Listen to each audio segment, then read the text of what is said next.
नमस्कार साथियों। न मांगे हैं भीख न कर्जा, भूमिहारों का अधिकार है ओबीसी दर्जा। ये मैं इसलिए कह रहा हूं क्योंकि आप जो अभी बिहार सरकार का सर्वे हुआ था उसमें जो आंकड़े आए हैं वो काफी चौंकाने वाले हैं।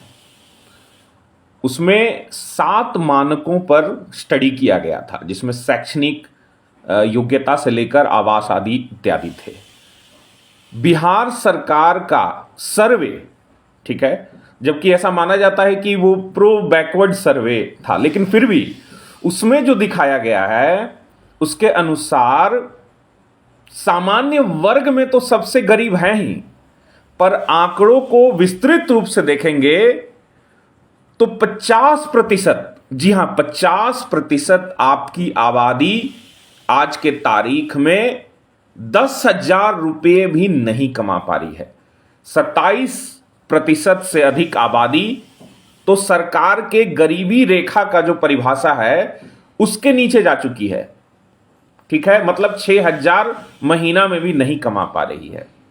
और 6 से 10,000 में भी एक बड़ी आबादी है 19%। तो आप समझ सकते हैं इस समुदाय की आधी आबादी गरीबी में जी रही है।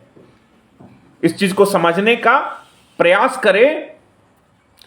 दूसरा बात कि आज ये असलियत है कि हमारे समाज के लोग सुलभ इंटरनेशनल शौचालय में भी काम करने से नहीं कतराते। गार्ड की नौकरी रांची से लेकर दिल्ली तक भरे हुए हैं।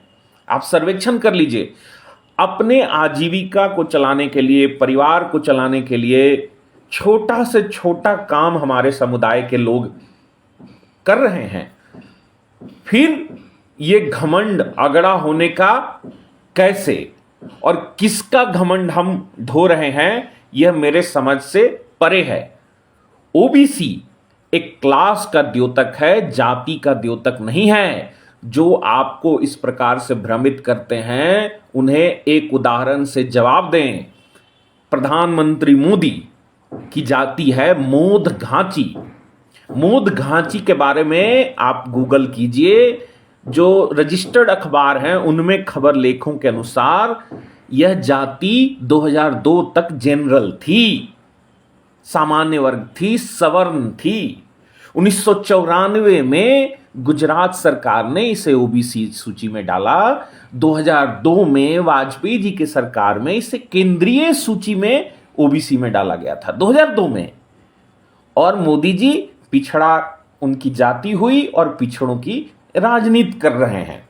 इसलिए ओबीसी है वो क्लास का द्योतक है, कास्ट का नहीं। कोई भी जाति उसमें जा सकती है और कोई भी जाति उससे बाहर आ सकती है।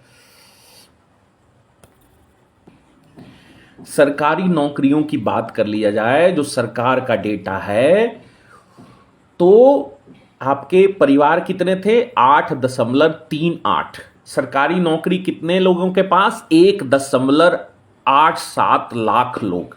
कहने का मतलब एक सरकारी नौकरी कम से कम एक परिवार तो चलाता है। उस अनुसार 22.3% आबादी भूमिहारों की केवल सरकारी नौकरी पर आश्रित है। तो जो 25% जनरल का कोटा बच गया और 10% ईडब्ल्यूएस, जो पहले 50% का कोटा ओपन कैटेगरी में आता था, अब क्या आपकी स्थिति है? निश्चित रूप से हर 100 सीट में आपके इतने सारे सीट, बढ़े हुए जो आरक्षण की स्थिति है वो मारे जा रहे हैं।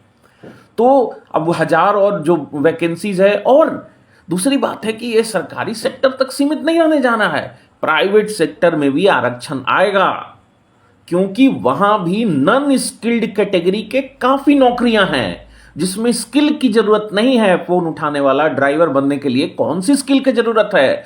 और समाज का पोषण डीएम, एसपी, आईएएस की नौकरियों से नहीं होता है। एक डीएम एक परिवार चलाएगा और एक शिक्षक भी एक परिवार चलाएगा।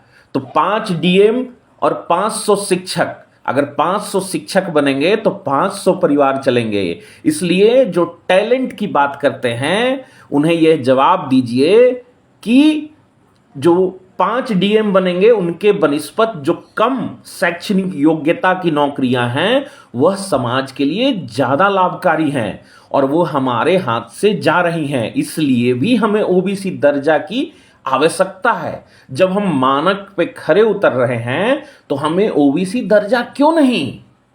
ये सरकार के सामने हमारा अधिकार है। हम अपने समाज के, अपने समुदाय के गरीबों की आवाज बनेंगे और इसलिए ही भूमिहार ओबीसी संघर्ष मोर्चा का गठन किया गया है। अगर ओबीसी दर्जा नहीं मिला तो बिहार में आपकी जमीनें वही खरीदेंगे जिनके पास नौकरियां हैं। आज भी सबसे ज्यादा जमीन बेचने वाली जाति भूमिहार है और सबसे ज्यादा जमीन खरीदने वाली जातियां यादव, कोयरी, कुर्मी हैं। कैसे हैं? क्योंकि उनके पास नौकरियां हैं, नौकरियों से सतत उनके पास आर्थिक स्रोत है। और आप क्या करेंगे? अपनी जमीनें बेचेंगे और नौकरियां नहीं होंगी तो पलायन करेंगे। इस प्रकार से आपका ग्रामीण अर्थव्यवस्था से लोप हो जाएगा, आप विलुप्त हो जाएंगे बिहार से, अपने जन्मभूमि से, अपने कर्मभूमि से, अपनी जहां से आपकी पहचान है। इसलिए अगर इसे बचाना है तो हमें ओबीसी की लड़ाई लड़नी होगी। यही मैं आपको समझाने का प्रयास कर रहा हूं और भी आगे अपनी बात को विस्तार पूर्वक रखूंगा। इसे अलग अलग लोगों, इस वीडियो को लोगों तक पहुंचाएं और हमारा इस लड़ाई में सहयोग करें, मदद करें। धन्यवाद।